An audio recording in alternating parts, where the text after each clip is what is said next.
ที่18นะเดือน7ที่ผ่านมานะเจ้าหน้าที่ทางฝั่งลาวก็ได้กวดล้างแก๊งสแกมเมอร์ครั้งใหญ่นะหรือว่ากวดล้างบริษัทตอบแซดที่อยู่ในสปป.ลาวนะซึ่งหนึ่งในนั้นก็มีบริษัทตอบแซดของคนไทยนี่ไปตั้งอยู่ในนั้นนะซึ่งเจ้าหน้าที่ก็ได้ไปเคาะประตูอยู่นะแล้วก็ทางเจ้าหน้าที่เราก็ได้ยืนท่าอยู่ประตูรอท่าเขาเปิดนะหลังจากที่เปิดเข้ามาได้ก็เบิ่งตามคลิปเลยนะ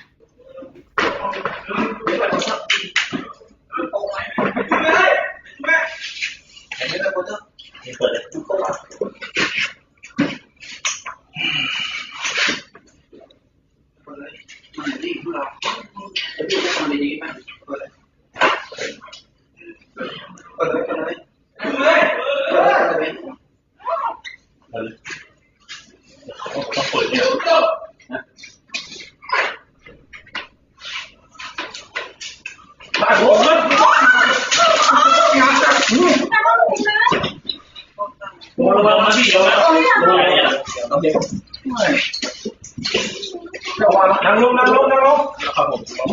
มันเป็นยังไงวะ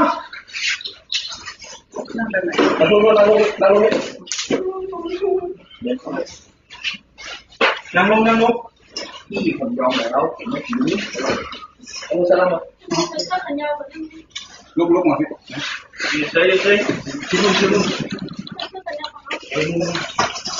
เอา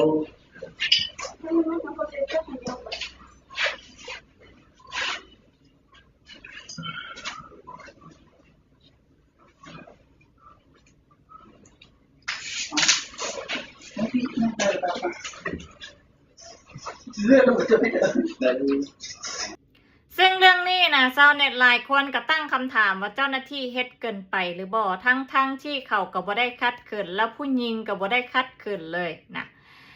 ย่างเข้าไปกะซอสเอาโลดเนาะแล้วก็เตะเข้าผู้ชายนะ